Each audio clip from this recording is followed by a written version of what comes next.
As you guys know, every January we have an event called Snowed In. It's basically us going up into the mountains to a remote cabin or lodge, and we invite a bunch of friends and other YouTubers, content creators. A bunch of random people come up and they bring different snow vehicles to see if they can hang with us in Utah's deep backcountry. And every year we do this, we try to come up with a build that is crazy, exciting, but also functional in the snow.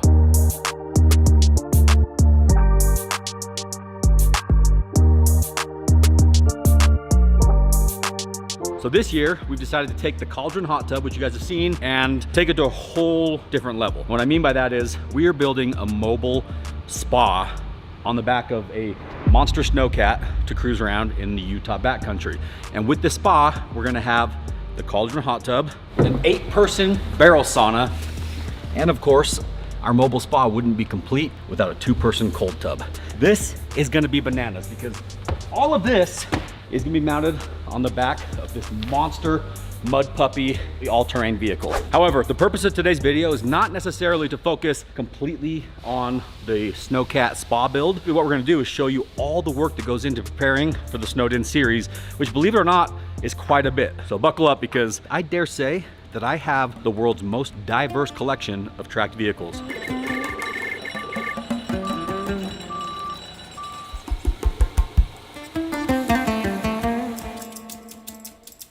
What are you most excited for Snowed In? I think I'm most excited for the mud truck. Roar, or yeah, these 2-seater one. A thing to come for the Blackhawk. It's gonna be sick. Honestly, I don't even know what's going on. I am most excited for seeing all the amounts of snow and everybody having fun. That's what I'm excited about. It's amazing, amigo. Amazing. This one is the best. Yeah, it looks amazing. Hop it in the back, big guy. Those 4 doors here. We got a carpet kit for a reason. While we're on our way to see the first vehicle of the collection, I want you to see a new baby, a new member of the family. A fella reached out the other day, shoot me an email and say, hey, my father-in-law getting rid of his old truck. Curious if you're interested. I was like, sure, what are the specs? He's like 95, Cummins, extended cab, 3/4 ton, 12 valve, manual transmission. I was like, say less, bring it on down. And now I own it. And I'm basically probably, hopefully gonna keep this thing forever, unless I somehow get convinced into doing a giveaway with it, which I hope I don't have to, because this thing is cherry. Have you heard that Kenyan country song? Did you say Kenya? Yeah, it's a banger. Okay, right now. How do you have it playing in here already? Nope. Why are we here? You're not listening? We're doing a video to show everybody all the work that goes into why are we here? the Snowed In series. Oh, let me show you. You see, we're showing the viewers all the vehicles we're getting ready for Snowed In, starting from smallest all the way to the biggest. The old shredder. We've got a video coming for you. This is the one that Hans drove for the video. I'll give you a little bit of a foreshadowing.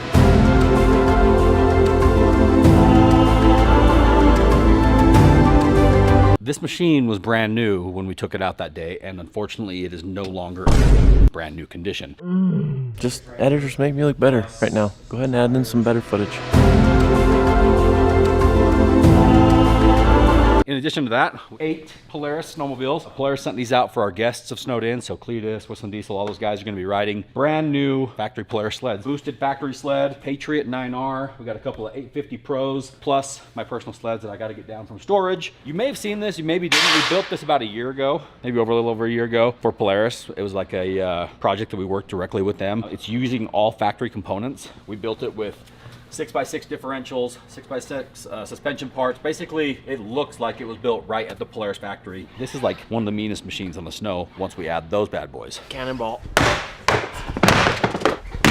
Couldn't help but notice those were all flat. Is this just because we ran them low PSI, or are they all bad? The ones that are bad are obviously bad. They've got like broken rims. Guys, I want you to come take a seat in the hot tub here with me for a minute, because I want to tell you a story. Last year, there was a guy named Michael Selivanov. He is a viewer of the channel, subscriber, fan, customer, great dude. We put up a post last year saying, does anybody want to come to Snowed In with us? And he entered the giveaway, and he won the trip of a lifetime. And he came out, and literally, it was like sensory overload for Michael as he got to play in the snow, do all this cool stuff, meet these cool people, and have a great time. Which is why right now, I'm gonna give 3 of you the opportunity to come to this year's Snowed In. That means you're gonna have a chance to sit in the Cauldron hot tub with us, drive the snowcats, drive the razors, drive the four-wheelers, drive the hell tracks, frolic around in a winter wonderland with me and my friends. And all you gotta do is support us. Anybody who goes to our website and makes a purchase, whether it's a hat, poster, rapid rope, we got a candy store, we got jump boxes, apparel, we got all kinds of stuff on the store. If you go make a purchase right now, we're gonna put your name in the drawing, and then we're gonna fly 3 separate people out to just enjoy the weekend with us. It's all expense paid. You don't have to worry about anything.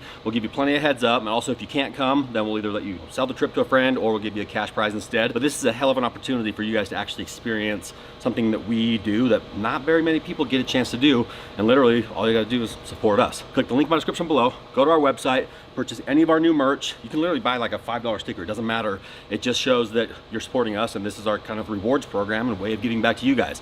So if you want a chance to win, you have to do it right now, because we're gonna close this giveaway here in a few days, and if you don't get in, there's not gonna be any other opportunities for you to enter to win this giveaway. Click the link, make a purchase, and come join us in the Snowed In series. Now, last thing I wanna say is I know that a lot of you supported our last giveaway for the Peterbilt that we ran in December, which I just wanna say thank you to every single one of you. And I understand that there's a few of you who are still waiting for your orders. We don't actually ship the orders ourselves anymore. We use a third-party company, and we bug them every single day to make sure that all the orders are going out. So if you haven't received it, just know that it's not forgotten. Even if you haven't received your order, yes, you were still entered into the previous giveaway, but we're working hard to make it right and make sure everybody gets their stuff on time and moving forward. We're even looking at, bringing on new companies to help us fulfill this. Taking care of you guys and getting you your orders in a timely manner is a high priority to us. Thank you for your patience. Thank you for support. Now, get into this giveaway because I want you guys to come hang out with us. Had a dream last night. The Blackhawk was sitting on a shelf, and my uncle Jack Clark, weird as that is, was like running an excavator by the Blackhawk, and he hit the Blackhawk with an excavator, but then like act like nothing happened. And he's like, it wasn't me. I didn't hit the Blackhawk with an excavator.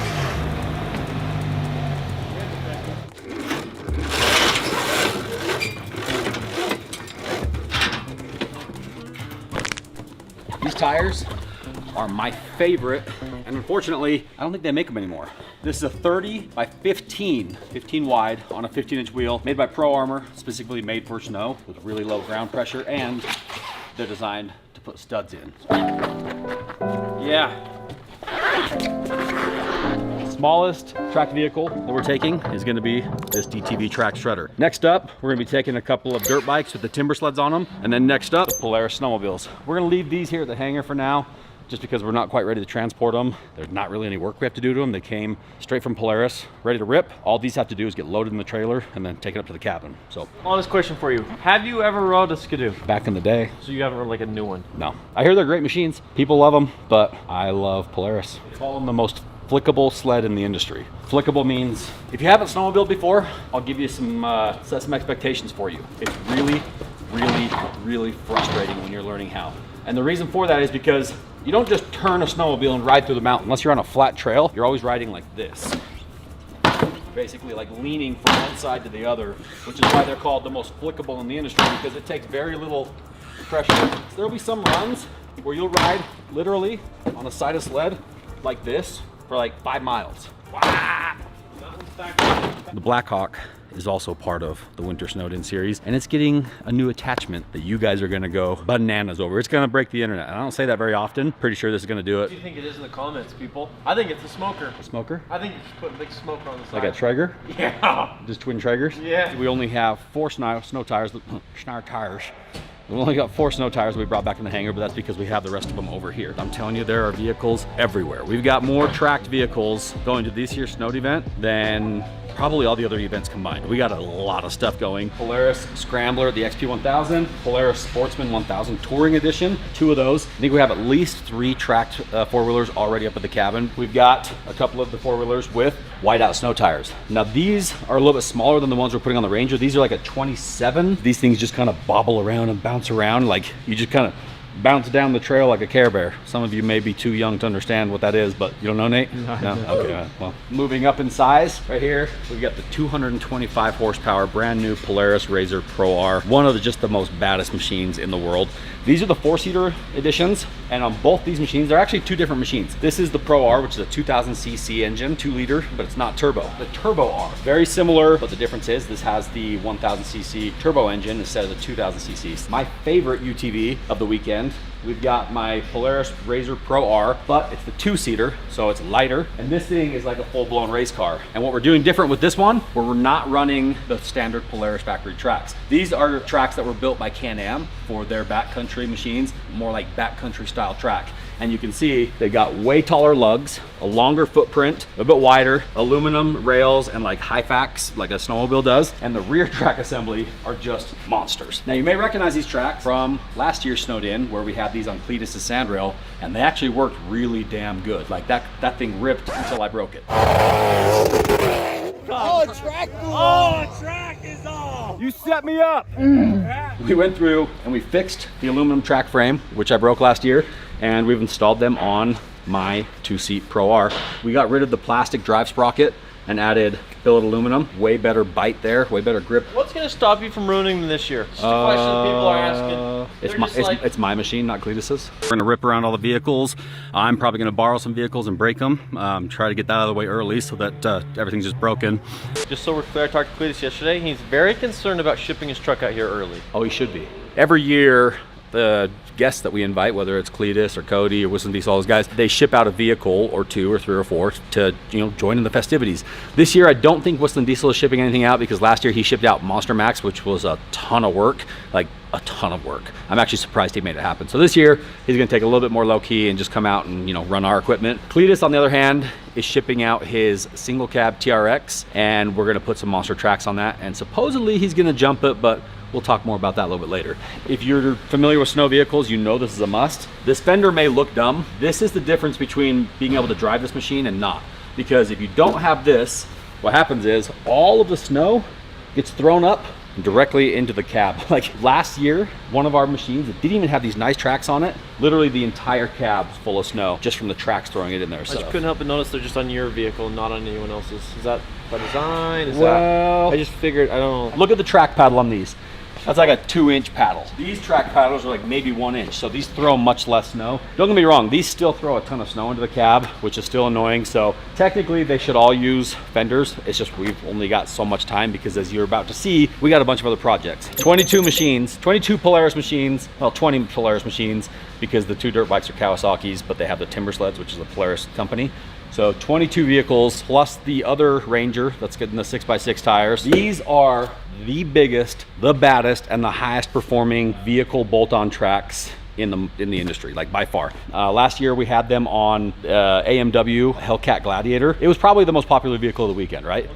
Because everybody was able to just get in it and just rip that thing around, and you can literally go places that snowmobiles can go with these tracks. They are incredible. And they have a 3-inch paddle on them. You can see there's 2 tracks side by side for a total, what, 36 inches, I think? I have a Jeep Gladiator that's being built right now over at AMW, America's Most Wanted 4x4. This bad boy has a Demon engine in it with a much bigger supercharger and is supposed to be making about 1,025 horsepower. That vehicle's not here yet. They're still fine tuning it out in Detroit. And then when it gets here, we're gonna bolt these Hell tracks right up to that. And that will probably be the most capable vehicle of the entire Snowed In series. Next up, the Ripsaw. Funny story about this Ripsaw.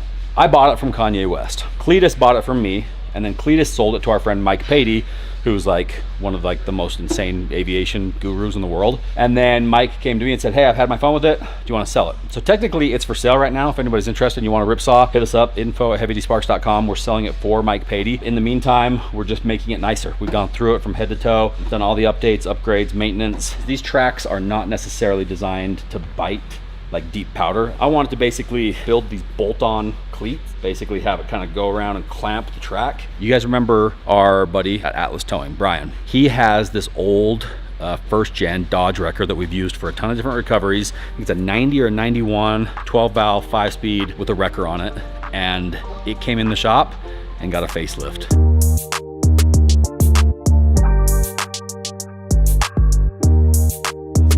This is basically the official recovery vehicle of the Snowed In series. And I have a feeling, based on the group that's coming to join us this year, this bad boy is gonna be busy doing recoveries all month long out there in the backcountry of Utah. 23 Polaris vehicles to now 24 with the Hell tracks, 25 with the Ripsaw, 26 with the first gen wrecker. I just want to bring one.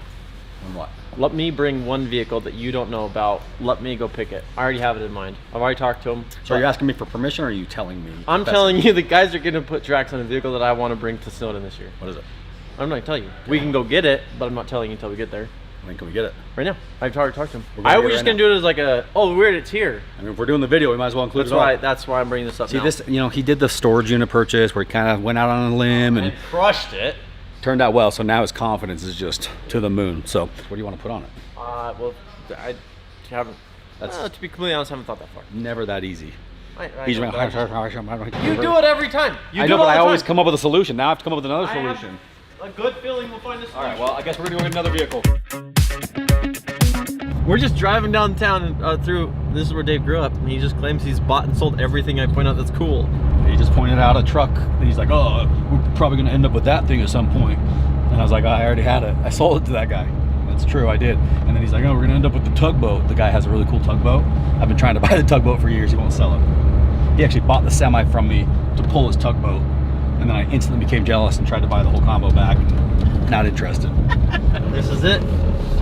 Luke's house? Dude, and he's got apple juice. You're welcome. I gotta refill my Welch's. I just won the apple juice at 275 bucks, so. We got apple juice. This man's trying to be a salesman. I'm trying to sell it to anyone I can. Is this the truck we're doing? This is the truck we're doing, yeah. I told you, I mean, we've been working on it. Didn't really get your permission. Why does it look like it doesn't fit out of the garage? It actually scrapes the roof. Barely. Like it scrapes as it comes out. And this is because you just filled it too much, or we I got put too much gas in it, yeah.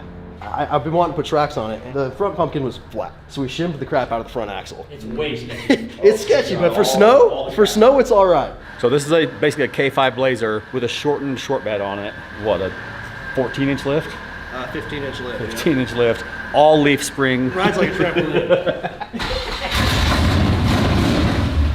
All right, wish me luck.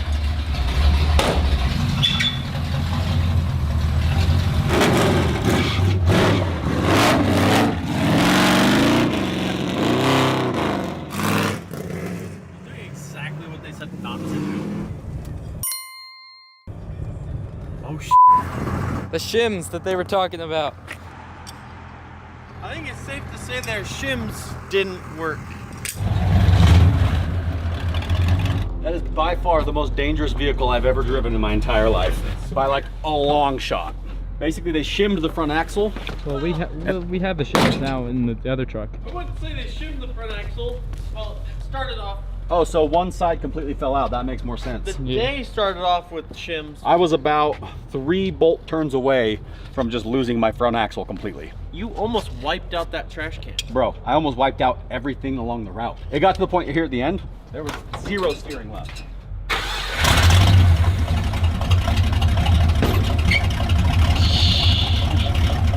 Yeah, you're good.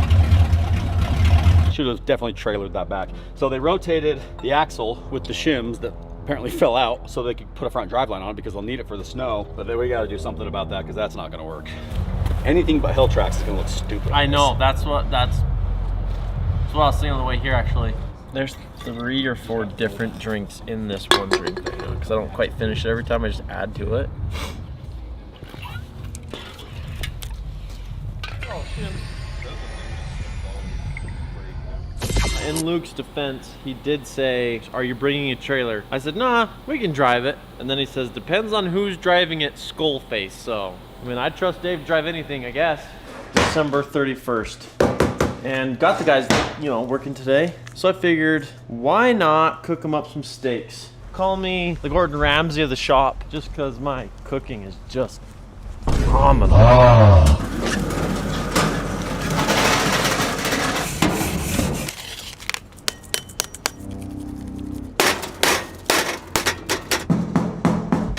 What Mississippi? See, can't put my hand on there for very long. That means we got a good thing going. FBI, open up!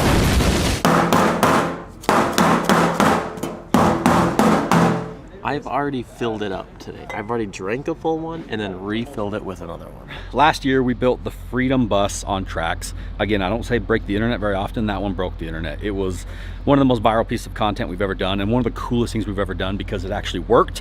And Whistling Diesel brought Monster Max out. It got stuck and the bus got to save him. Like total, like it was an awesome moment. Even for Whistling Diesel, like it sucks to see Monster Max get stuck, but the fact that he even got it out here and then got to be recovered by me. I mean, who else, if you're gonna get recovered, who else do you want to be recovered by? I mean, I feel like I'm a pretty good guy to recover you. Anyways, this truck right here, we haven't shown on the channel very much actually, but those of you who are true OG Diesel Brothers fans, you may recognize Hercules.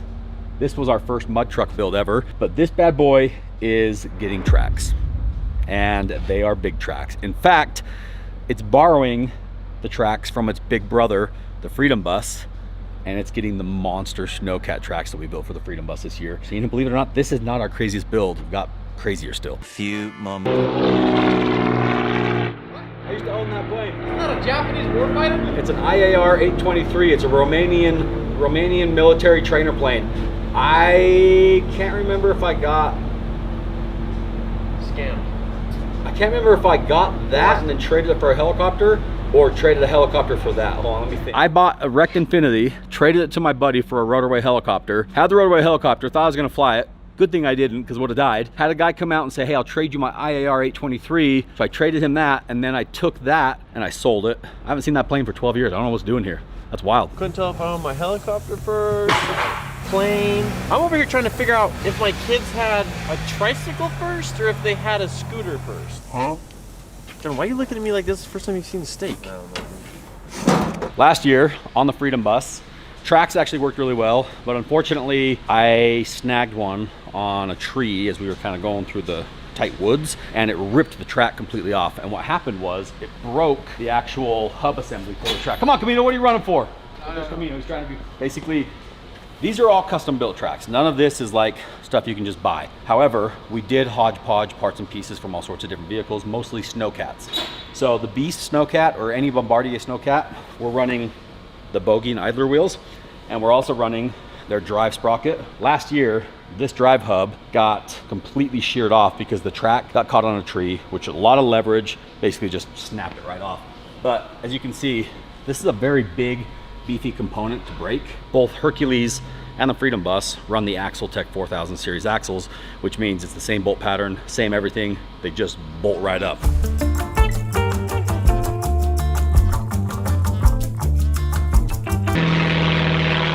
Tracks are gonna touch. Yeah. Especially when you turn. Yeah. I had a concern when I first thought of this build that's now becoming even a little bit more of a concern right now, and it is the fact that these tracks are so big and they were built for the Freedom Bus. The Freedom Bus had a much longer wheelbase.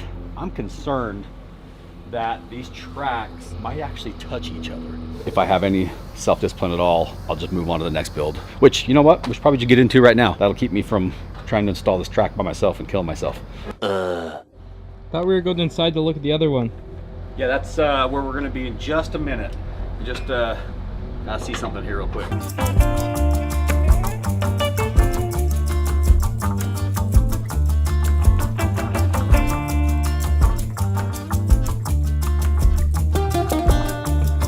We can at least have full front steering, no problem. We'll just have to be careful because when you steer with these things, it's such a far mounting surface out away from the actual steering spindle that rather than just pivot on itself, it like swings. So the whole track assembly kind of swings forward and backwards, but it's looking, there's more room than I kind of was expecting. This is well on its way to being one of the gnarliest things we've ever built. It's already like a 10 or 11 foot tall truck. This thing's gonna be every bit of probably 14 feet tall. Oh, that was yours? Hands is 45 minutes in the grill and chill. I'm not hearing very much sizzle, is why I asked. That's dude. If you stick your head in there, it sizzles. I mean, it's hot.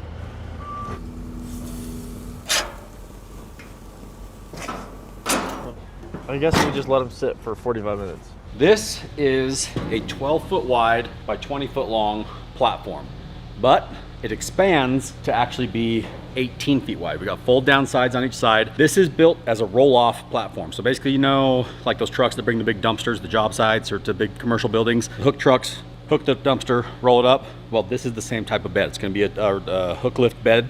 And on this bed, we're going to have a 2-person cold tub, like a cold plunge. Our 12-foot cauldron hot tub, which is gonna be the exact width of this deck, which is why we added the extensions on the side. And then on the front, we're gonna have our 10-foot long by 6-foot wide barrel sauna, which is built for about 8 people, and it's wood fired. Inside this metal pedestal pipe section, we've got a big roll of coiled copper tubing. It's like 1 inch, 1.5 inch tubing that coils all the way around here. Underneath there, we're gonna have a burner. That burner is gonna be powered by propane, which runs heat up through this chimney stack and heats all of that copper tubing. The pump is gonna circulate the hot water through, and it's gonna spit out these jets. And then in here, we've got another fire pit where our chef can sit here and prepare our meal for us. Meanwhile, The new propane tanks have tip over valves, and if you turn it on too fast, it goes like that, and it only gives you a little tiny bit of propane. Thank you. Learn something new every day. It all makes sense now. I had no clue. The bed liner, we're gonna spray it on as thick as we can. We want as much insulation as we can get.